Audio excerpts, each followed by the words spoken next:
گارڈینشپ certificate آپ کس طرح حاصل کر سکتے ہیں، اس میں کیا کیا ڈاکومنٹس آپ کو اس درخواست کے ساتھ اٹیچ کرنی ہوں گی، کیا پروسیجر ہے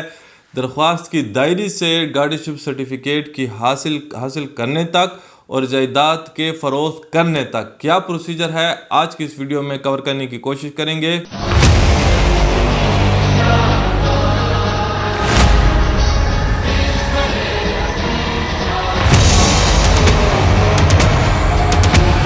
ناظرین اکرام، السلام علیکم ورحمۃ اللہ وبرکاتہ۔ ہزاروں درود السلام ہمارے خاتم النبیین سرور کائنات سرور دو عالم پر صلی اللہ تعالیٰ علیہ وآلہ وسلم پر۔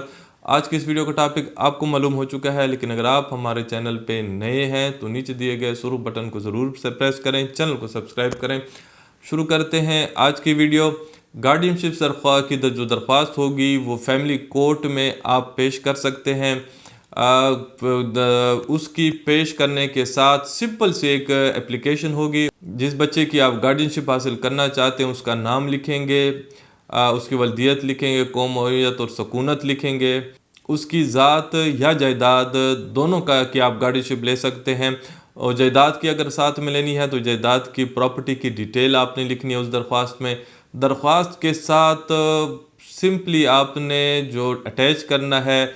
وہ ڈیتھ سرٹیفکیٹ ہوگی، اس کے جو والد صاحب جس کی ڈیتھ ہو چکی ہے یا والدہ صاحبہ کی جن کی بھی ڈیتھ ہو چکی ہے ان کی ڈیتھ سرٹیفکیٹ آپ نے اٹیچ کرنی ہے یونین کونسل سے بنا کے۔ اس کی جو FRC ہے، فیملی رجسٹریشن سرٹیفکیٹ ہے، وہ نادرا سے ہوتی ہے تاکہ یہ واضح ہو کہ جو آپ درخواست دے رہے ہیں ان کی والدہ بچے کی والدہ ہیں یا ان کے والد صاحب ہیں جو اس کے گارڈینشپ کی درخواست دے رہے ہیں، تو وہ فیملی رجسٹریشن سرٹیفکیٹ نادرا سے حاصل کرنی ہے۔ پھر اگر جائیداد جو ہے وہ اس کی کوئی فرد وغیرہ آپ کے پاس ہے، ریونیو ریکارڈ کے پاس جو ریونیو ریکارڈ ہے یا سب رجسٹرار آفس کی کوئی رجسٹری ہے، وثیقہ ہے، تو وہ پیپرز جو ہیں وہ آپ نے اٹیچ کرنے ہیں۔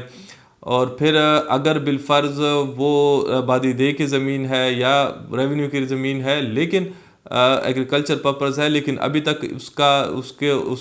انتقال وغیرہ نہیں ہوا بچے کے نابالغ کے نام پہ، تو ایسی صورت میں مفتی صاحب سے فتویٰ بھی آپ نے حاصل کر کے لگانا ہے کہ بچے کا کتنا حصہ اس پراپرٹی میں ہوتا ہے تاکہ اتنے حصے کی گارڈینشپ آپ کو دی جائے۔ تو یہ تمام چیزیں لگا کے کورٹ جو ہوں گی وہ سب سے پہلے جو ہے وہ چونکہ یہ درخواست عوام الناس کے خلاف ہوگی تو وہ اشتہار کرے گی، کورٹ ایڈورٹائز کرے گی، سمن کرے گی عوام الناس کو تھرو ایڈورٹائزمنٹ اشتہار کے کہ اگر کسی شخص کو یہ سمجھ آتی ہے کہ اس بچے کی ذات یا جائیداد میں اس کا بھی مفاد ہے تو وہ آ کے کنٹیسٹ کر سکتا ہے۔ تو عموماً چونکہ اس طرح کی درخواست میں کوئی نہیں آتا تو تقریباً آلموسٹ 100% کیسز میں ہی نہیں آتے لوگ، تو ایسی صورت میں وہ ایکس پارٹی ہو جائیں گے اشتہار کے بعد۔ اس کے بعد پروسیجر یہ ہے کہ آپ کو کورٹ کہے گی کہ جو آپ کی فہرست گواہان ہے جو آپ نے درخواست کے ساتھ اٹیچ کی تھی اس میں آپ نے پٹواری کا نام اگر وہ ایگریکلچر پرپز کی زمین ہے یا سب رجسٹرار آفس والے کا نام لکھا ہے اگر وہ رجسٹری یا وثیقہ ہے، یا جو اس میں آپ کا جو مفتی صاحب کا نام ہے وہ، اور نادرا والے کا جو آپ نے نام لکھا ہوا ہے فہرست گواہان میں اس کے نمائندے کو بلانے کا، اور یونین کونسل والے جو ڈیتھ سرٹیفکیٹ آپ نے بنوائی تھی اس کا نام لکھا تھا اور اپنا نام لکھا تھا، اور ایک آدھ اگر کوئی دوسرا پرائیویٹ گواہ آپ کا ہے، بھائی ہے، بہن ہے، کزن ہے جس کی آپ شہادت کرانا چاہتے ہیں، تو یہ فہرست گواہان آپ نے سٹارٹ میں درخواست کے ساتھ دی ہوتی ہے۔ ایکس پارٹی عوام الناس کے خلاف ہونے کے بعد کورٹ آپ سے کہتی ہے کہ ان گواہوں کو بلائیں، جو سرکاری گواہ ہوں گے کورٹ خود سے ان کو نوٹس کرتی ہے، آپ نے ان کے پیسے جمع کرانے ہوتے ہیں، تقریباً 200 روپے ایک گواہ کے ہوتے ہیں سرکاری کے، تو کورٹ ان کو سمن کرتی ہیں، یونین کونسل والا آتا ہے وہ ڈیتھ سرٹیفکیٹ کی تصدیق کرتا ہے کہ ہماری جاری کردہ ہے، نادرا کا نمائندہ آتا ہے وہ فیملی رجسٹریشن سرٹیفکیٹ جو انہوں نے بنا کے دی تھی اس کی تصدیق کرتا ہے کہ یہ ہماری بنی ہوئی ہے، اور پھر مفتی صاحب فتوے کی جو ویریفیکیشن کرتے ہیں کہ یہ میرا فتویٰ ہے، اور پھر اس طرح جو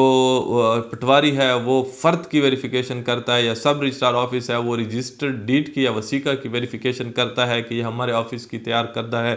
تو یہ پروسیس، اور پھر آپ اس کے بعد اپنی ایویڈنس کراتے ہیں، ایک آپ اپنی گواہ اسٹیٹمنٹ ریکارڈ کراتے ہیں کہ آپ کیوں اس کی ذات کی اور جائیداد کی گارڈینشپ چاہیے. تو پھر یہ اور ساتھ میں اگر ایک آدھ گواہ کی آپ سمجھتے ہیں کہ ہونا چاہیے تو اس کو بھی آپ کر سکتے ہیں، ضروری نہیں ہے. تو ان تمام ایویڈنس کی روشنی میں کورٹ جو ہوگی وہ آپ کو گارڈینشپ سرٹیفکیٹ جو ہوگی وہ بنا کے دے دے گی. لیکن یہاں پہ ایک چیز آپ مد نظر ضرور رکھیں کہ اس ایپلیکیشن کی، اس گارڈینشپ سرٹیفکیٹ کے حاصل کرنے کے بعد آپ اس جائیداد کو بیچ نہیں سکتے. اگر آپ اس کو بیچنا چاہیں گے اور کسی پٹواری کے پاس یا سب رجسٹرار آفس کے پاس جائیں گے، وہ آپ کو یہ ٹرانسفر نہیں کر کے دیں گے. اس کے لیے بھی آپ اگر بیچنا چاہیں تو آپ نے ایک درخواست سمپل لینی ہوگی، اور اس گارڈینشپ سرٹیفکیٹ جس کورٹ کی نے آپ کو دی ہے اس کو درخواست دیں گے کہ آپ نے مجھے بچے کی ذات اور جائیداد کے لیے گارڈین بنایا ہوا ہے، میں اس پراپرٹی کو بیچنا چاہتی ہوں. اب وہ کورٹ جو ہوگی وہ اس پراپرٹی کے لیے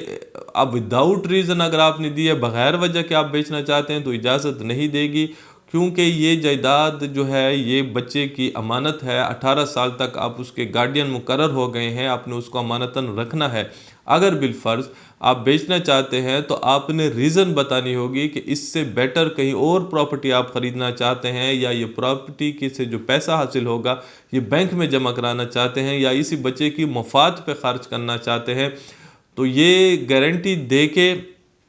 آپ پھر کورٹ آپ کو الاؤ کر سکتی ہے کہ یا آپ کوئی اور جائیداد لینا چاہتے ہیں، یا بینک میں اس کے لیے جمع کرانا چاہتے ہیں، یا اس کے اسکول وغیرہ پہ کچھ خرچہ آپ کا آنے والا ہے اس کے لیے آپ کرانا چاہتے ہیں،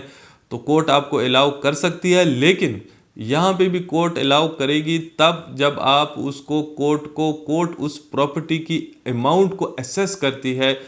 کہ کورٹ اس اسیسمنٹ میں مثال کے طور پر لگا دے گی کہ یہ پراپرٹی جو ہے وہ 10 لاکھ کی ہے یا 50 لاکھ کی ہے، تو پھر وہ جتنے کی اسیس کرتی ہے اتنے کا آپ کو کورٹ کہتی ہے کہ مجھے 2 شورٹیز یا سیکیورٹیز دیں. کورٹ کل کو اگر بالفرض بچہ، یہ سیکیورٹی اس لیے شورٹی ضروری ہوتی ہے کہ اگر آپ پراپرٹی بیچتے ہیں اور کل کو بچہ آتا ہے 18 سال کے بعد، وہ 18 سے 21 سال یعنی 18 سال ہونے کے بعد 3 سال کے اندر اس کورٹ میں درخواست دے سکتا ہے کہ جس پراپرٹی کا آپ نے انہیں میرا گارڈین مقرر کیا تھا، وہ میری جائیداد، میری مفاد پہ وہ پراپرٹی کی قیمت پیسے نہیں لگے، آپ مجھے ان سے دلوا دیں. تو کورٹ ایسی صورت میں آپ سے وہ پراپرٹی کی جو قیمت ہے وہ دلوائے گی. اگر آپ پے نہیں کر پائیں گے تو وہ جو شیورٹیز دیں گے، ضامن ہوں گے، وہ اس پیمنٹ کو پے کریں گے. تو اس لیے کورٹ آپ سے شیورٹی لیتی ہے، اور شیورٹی لینے کے بعد بھی یہ پروسیس ہے کہ کورٹ آپ سے کو ڈیٹ دے گی اور کہے گی کہ نیکسٹ ڈیٹ پہ جب آپ اس پراپرٹی کو بیچ دیں تو وہ جتنے کی بکے گی یہاں پہ ڈیٹیل دیں، وہ ڈاکومنٹ پیش کریں کہ جس ڈاکومنٹ کے ذریعے آپ نے اس پراپرٹی کو بیچا ہے. یہ پیش کرنے کے بعد ہی کورٹ جو ہوگی اور پھر اس کی پیسوں کا آپ نے کیا کیا اس کی ڈیٹیل بھی دیں گے. تو نیکسٹ ڈیٹ پہ وہ ڈیٹیل دینے کے بعد ہی درخواست جو ہے وہ والی آپ کی داخل دفتر کی جائے گی.